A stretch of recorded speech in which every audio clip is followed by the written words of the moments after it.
A very good morning. Today's topic is piezoelectric sensors.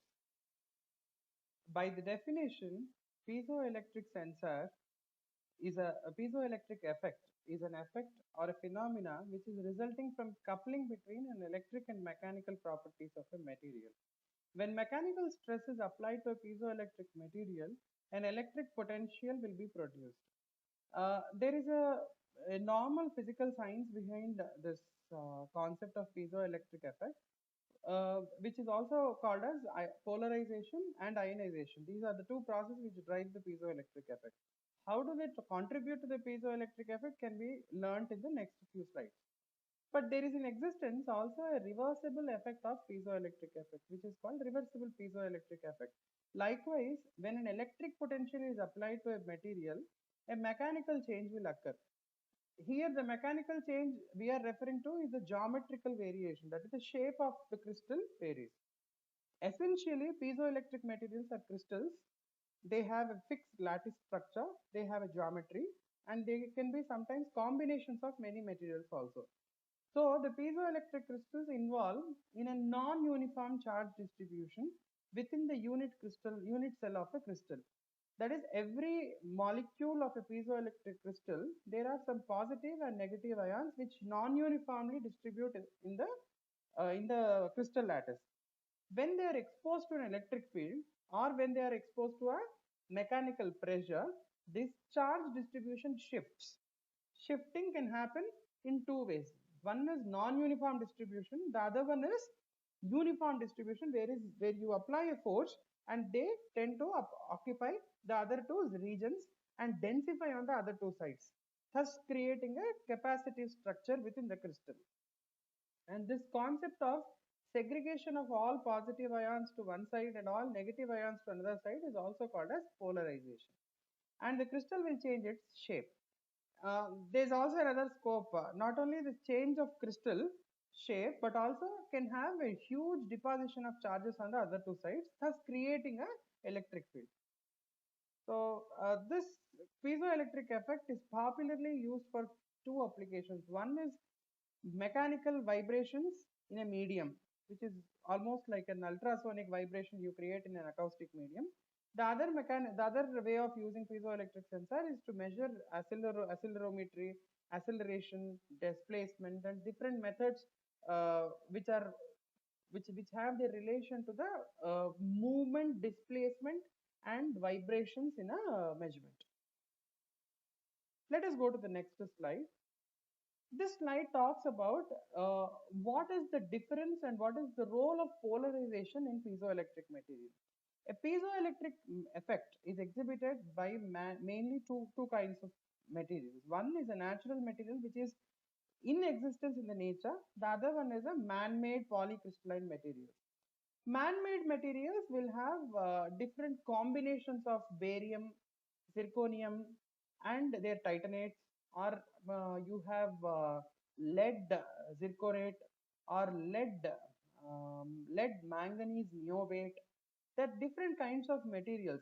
Each of these materials, we kind of choose.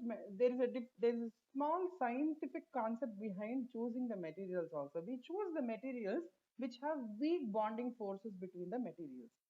Say, for example, you choose barium titanate. Barium and titanium doesn't have many no doesn't have much strong forces between them, as in case of oxygen also.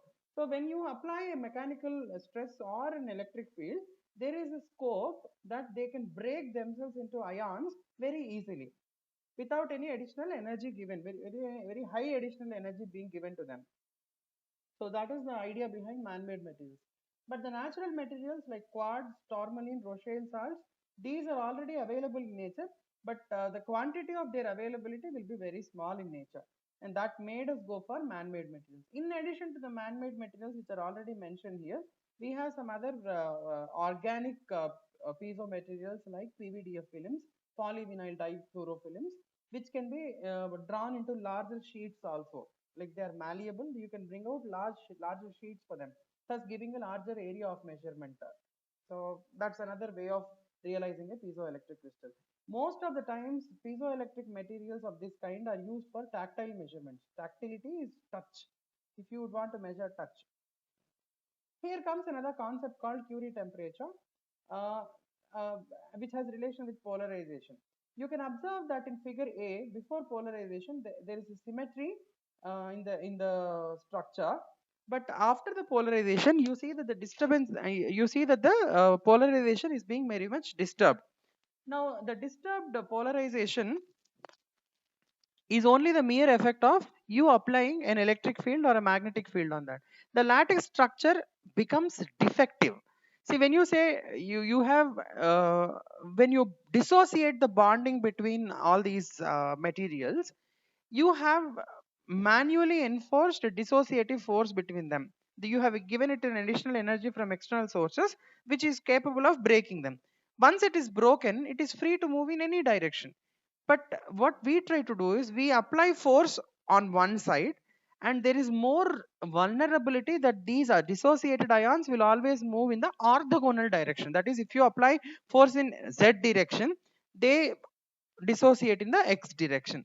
Now these kinds of materials always follow this rule of deforming and ionizing only in orthogonal directions. And that's why you have a symmetric cubic state here, and tetragonally distorted unit cell is on the other side. And this there is also a dependence of temperature on these kinds of materials. The deformation can happen, but if your mechanical stress is more, there is quite a possibility that there can be a heat generation, and some in cases some environmental temperature also, if it is very high, there can be an expansion, a shear expansion also. But there is a limitation to only till certain temperature. A piezoelectric crystal will follow these rules of deformation. Later on, at one single temperature, the lattice structure becomes more or less like deformed, and it doesn't deform permanent deformation. It undergoes a permanent deformation, and it doesn't come back again to its original state. And that temperature at which this unit cell undergoes a maximum expansion and cannot regain its original state, that's called Curie temperature. Please remember this term Curie temperature. We have something else to study about this also later. So, but now comes the concept. Uh, we know what a responsivity is. What do you mean by responsivity? The tendency of a sensor to respond to the stimuli immediately after you apply the stimulus. But then, for a piezoelectric crystal, for the process of ionization, polarization, it might take such a certain time for dissociation of atoms and ions, and then polarizing, and then it starts responding. This is not desirable in sensors for sensing applications, at least. So in that case, what do? We will have to externally give it already a steady state where the ions are already dissociated. They are already in dissociation mode. So that concept of breaking the ions even before applying stimulus is called poling. So what we try to do is expose the piezoelectric materials to a strong electric field or a very high mechanical stress, so that they are already polarized even before you have applied a stimuli. Stimulus in here is stress or electric field. Now that makes your piezoelectric crystal more responsive. The responsivity increases. Different deformation modes. What are all the types of deformation we have when whether you the piezoelectric effect can be responsive, but then when it responds, it shows mechanical deformation. What kind of mechanical deformation are we aiming at? There are four kinds. One is thickness expansion, that is volumetric expansion. The other one is transverse expansion. Transverse is laterally or longitudinally. There are two ways: transverse expansion or thickness shear expansion. Apart from these two, there is crystal phase shear. That is, only one phase of crystal undergoes an expansion, the other phase doesn't. So selectively expanding one phase, you will have to change the angle of orientation of the electric field also. That will make this expansion selectively on one phase. So these are the four kinds of expansions we have for a piezoelectric crystal. Now coming to the desirable properties of piezo crystal. What are the kinds of desirable properties? I mean, for a sensor, we all know that there are certain properties it should obey. The first desirable property of piezoelectric crystal is stability. The second one is high output. The output range stability, the bounded input, bounded output stability is referred to the stability. Higher output is higher range of output, so that you can have precise measurements. Linear deformation, there should be a linear relation between the applied electric field and the geometrical variation of the piezoelectric crystal. Stability over operating temperature, that is when the temperature anomalously varies, the crystal should be quite resistant to the temperature changes and humidity changes, and thus despite the temperature variations, it should be linearly maintaining a relation between applied stimulus and obtained response. And that is one desirable property of a piezo crystal. And the last property is formation into various shapes and crystals. Piezo crystal is malleable. It is it has the tendency of packing itself into different sizes and shapes depending upon the type of application. Say if you have lateral movements, you can have the material deposited in a lateral direction. So a PVDF film is a perfect example for that. You can have the same amount of material as a crystal. At the same time, you can have the same kind of material malleable or made into sheets into longer distance, longer zone scope also. Now these kinds of shapes and sizes help us to fit piezoelectric crystal in different applications. So that's one advantage. And this slide talks about the characteristics of deformation versus electric field. You can observe that lead zirconium titanate in first application is more or less like a linear application. You have linear zone of movement between the field strength and the applied applied field strength and the deformation. But when you choose piezoelectric lead magnesium niobate, it's more or less non-linear till certain range of operation, and then it becomes linear. So the linearity is never there. So these kinds of materials, as far as sensing is concerned, might not be very helpful. Why? Because the linearity is not ensured throughout the range of operation. But piezo that is lead zirconium titanate perfectly suits the application of sensor. So what can lead magnesium niobate used for? It can be used for actuating applications, because actuation is only on off state. It doesn't need any linearity to be maintained. So these kinds of non-linear zones in the initial ranges and linearity followed later on, these kinds of applications might not suit our sensing applications. They're well suit for actuators. One other example for lead magnesium niobate is, because it's an actuator and it changes in geometrically variations. So when you have these kinds of materials fed with alternating supply, you see that they generate periodic disturbances in the medium, which are of ultrasonic wavelengths. They are all ultrasonic waves. They generate ultrasonic waves. So almost all the ultrasonic sensors we have, they use lead magnesium niobate. So that's another advantage. We'll go for the next slide. The temperature stability, as already spoken about, as long as the Curie temperature is not touched, you see that this linear zone, you see, will continue to increase till the Curie temperature. When it is about to reach Curie temperature, it will break down, and then it will attain a permanent permanent breakdown of piezoelectric material. So the same thing with the PI. You when you have whenever you a normal, there is a difference between a normal material, semiconductor material, and a piezoelectric material. You see a linear deformation, but in transistor you don't have that linearity. Temperature stability is almost like stagnant for transistor. That's an advantage there, but that might not be very good advantage as piezo is concerned. So you need to have that deformation with respect to temperature also.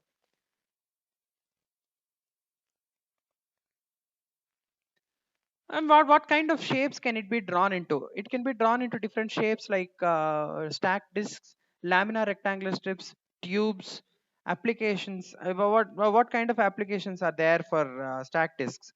The stacked disc, you observe that all the even discs and odd discs are paired, thus giving you a larger area of overlap. So when you have capacitive kind of measurements and you want the thickness of discs also to be a part of the range output range calculation, in that case these kinds of stack disk will be of very greater use. But when you talk about tactile measurements, when you have scanners, fingerprint sensors, or sometimes touch sensor, tactile sensors, laminar rectangular strips will be of better usage. The tubes, they are mostly used for level sensing applications, or sometimes even proximity sensing applications also. So tubular structures are not very much used, tubular structures are used for better applications.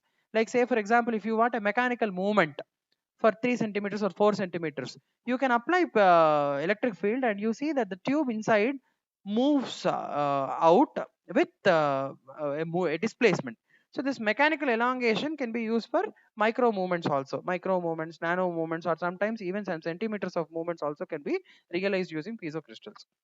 So these are the applications of different forms, different shapes and sizes of the material. The science behind piezoelectric effect is explained very beautifully in this diagram. The crystal with electrodes and dimensions. If you observe, the meshed part here is almost like electrodes. You have electrodes. When you apply an electric field here on these two, you see that the elongation happens in the other direction, orthogonal direction. So if you have it applied in x direction, you see the elongation happens in z direction. So that is what we wanted to try here. In the application, when the applied voltage is 0, you see that that's in the steady state. But when you apply the voltage in this x direction, you see that z direction you have an elongation. But when you apply electric field on the other z direction, you see the elongation happens in x direction. Now that's the beautiful advantage of piezo crystal. You can multiply, when you have electrodes in all the 4 directions, you can have elongation, you can realize elongation in any of those 2 directions. Either the tensile force produced in a voltage by one polarity, while compressive force produces when the voltage in the opposite polarity. When the side changes, you see also the change in polarity. One side you have a positive side, the other side you have a negative polarity when you apply mechanical stress. That's because of polarization. All the positive ions to one side, all the negative ions to other side. So electrodes will have that deposition on them. Due to anisotropic nature, the similar polarity on all the same charge on all the poles. Anisotropic nature of PZT ceramics, piezoelectric effects are dependent upon the direction. They're all directive. So ions follow one direction, and the polarization follows this direction. To identify the directions, the axis 1, 2, 3 will be introduced. You assume that there are 1, 2, and 3, the name of the directions, and the axis is 4, 5, 6, identifying the rotations. Either you rotate in shear direction or volumetric. QX, QY, QZ, U, V, W are also given as a nomenclature in this diagram. A poled piezoelectric ceramic, 3 axis is poling in direction. So this piezo crystal you see is placed in a coordinate axis. So you can realize that it is possible to move in any of these 3 directions. The direction of polarization axis 3 is established during polling process by strong electric field applied between the other 2 electrodes. So if the shaded regions are the electrodes, you see that the axis 3 undergoes a shear movement. So this is what we are trying to explain in the other slides also. So this diagram explains you that better. There is a concept of strain coefficient. Here, see there, a piezo crystal undergoes two elements. One is there will be some strain that is generated in the crystal, within the crystal, because of the polarization. And that strain which you generate is called strain coefficient, and it's generally notified by Dij, D constant. We call it as a D constant. In other words, it's also called as charge output coefficient. But there is other coefficient called, in relation to output, we have voltage coefficient. What do you mean by voltage coefficient? How much amount of voltage is required to generate so much amount of strain?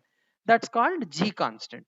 So the D constant and G constant are internally two constants which develop because of what you have applied. The stimulus you have applied has given the scope of generating these two constants. Why do we call them constants? Is with every change in stimulus with respect to time, the change in strain or change in voltage, both of them they remain almost constant, because the direction of movement is constant, the direction of the reaction in the system is also constant. At the same time, the actuation that happens within the material is also constant, or the voltage that is generated is also constant, because we presume that piezoelectric materials are always stable in nature. Bounded input, bounded output, that is, you have input very much stable, the output which is generated, that is voltage or the strain, both of them are also expected to be constant. These two additionally depend upon the temperature, which was already explained. When the temperature increases drastically, you see that the strain constants and voltage constants will follow the downfall. Linearly, they reduce. So that's one point to remember. There's a small relation here between the strain constant and the G constant. If you observe, charge Q is equal to D into F. That is a perfect definition for a D constant. The strain coefficient into the total surface, the magnitude and direction is equal to charge. So he says the total amount of strain that is generated into that per milli per volts. You have this charge now participates in deposition. So if you observe, we know that Young's modulus is you have stress by strain, which is the modulus, but then stress is again force per unit area. Strain is thickness change with respect to thickness. So you can come to a conclusion: the total force which is being generated within the crystal is equal to A into E by T into del T. That is change in thickness into Young's modulus and the actual thickness, steady state thickness, and area, the total area of expansion. So if you substitute this in the first equation, you end up getting Q charge is equal to D constant into the whole of that. So what we are trying to do is we are trying to relate a D constant and a G constant in this relation. That is the total voltage generated and the total strain which a piezo crystal undergoes. Now let us come to the second part of the equation. If the charge of a electrode gives rise to potential, we know that total steady state voltage E naught is equal to charge Q by C. Q by C is Cp is nothing but capacitance, because now that you have deposition of you applied force, the polarization happened. There's a huge deposition of positive charges and negative charges on the. It's acting more or less like a capacitive structure, and that capacitance is called Cp, which is nothing but piezo capacitance. So he says the total number of charges Q divided by piezo capacitance will give you the total amount of voltage which is generated across the crystal. Now that voltage is equal to, we know what is Q. What is Q? From the earlier equations, we know that D into A E del T by T is equal to Q. Substitute that in this equation. So you end up getting this form. By rearranging the terms, you end up getting equation as G, that is G constant, is equal to D constant divided by epsilon naught epsilon R. So epsilon naught epsilon R relative permittivity is the only element which we are which we are supposed to be careful about. What is defining this relative permittivity in this material? It's the only material we are choosing. If you choose a material with a loose electron forces between the elements, you will have more amount of relative permittivity. In that case, you see that the G constant is nothing but the total voltage which is generated, or the voltage sensitivity of the piezo crystal will be more. On the other hand, if you choose a material with lesser relative permittivity, that is which has the resistance to polarize, in that case even the total voltage which is generated on the piezo crystal will also be smaller value. Now, that's all we are concerned about. Get it? There's a small numerical for you here to solve. You can solve it later. The solution is also provided in the same slide. You can have that related. You can look at this solution, and if you have any trouble in solving this, please let us know. These are the references I have used for this material: A.K. Sohani, Patranabis, and the piezoelectric positioning, a tutorial whose link is also provided here for your referrals. If you have any doubts on this, you can always contact me. Thank you.